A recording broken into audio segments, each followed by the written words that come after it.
Good morning. It's Wednesday, February the 3rd, and this is the heart of the matter. God really, really wants to have a relationship with us. That's why He sent Jesus, His Son, to die on the cross, so that we can be forgiven of our sins and be reconciled to Him. God has always been about relationships. He had a relationship with Adam and Eve in the garden. The essence of the Christian faith is a personal relationship between us and God. And even though our sin broke that relationship, Jesus' death made it possible for that relationship to be restored. God doesn't just love us, He likes us, and He wants to have a relationship with us.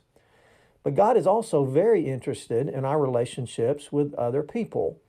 As Christians, we have a responsibility to maintain healthy, God-honoring relationships.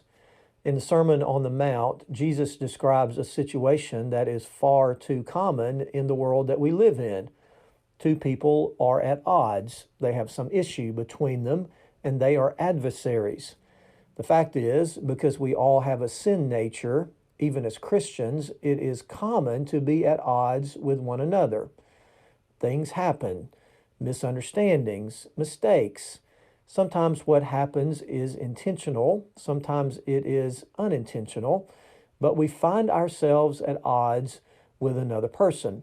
And Jesus has some valuable advice for those who find themselves in that situation. In Matthew 5, verse 25, He said, "Settle matters quickly with your adversary who is taking you to court. Do it while you are still on the way, or he may hand you over to the judge." What Jesus is saying in that verse is this: when something happens in that relationship, do all you can to settle it as quickly as possible. Don't let it fester. Don't let that conflict go on longer than necessary. Do whatever it takes to make things right. The idea is that the longer that situation goes on, the more serious it becomes. Jesus said it might even become so serious that it ends up in a court of law, and that could have serious consequences. Sometimes our pride will keep us from dealing with that conflict in our life.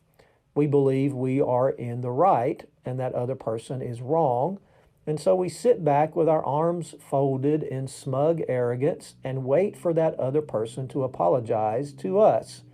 Well, that's not the biblical way to deal with conflict. Even if you are the innocent party, the onus is on us still to try to make that situation right and be reconciled.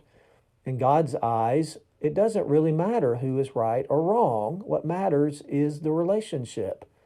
So let me ask you, is there some conflict going on in your life right now? Some person that you have gotten crossways with. Maybe you have ignored it, hoping it'll just go away.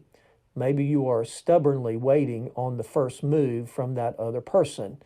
Well, if you are a follower of Jesus, you don't have that privilege or that right. So go to that person, make it right, be reconciled to them if at all possible.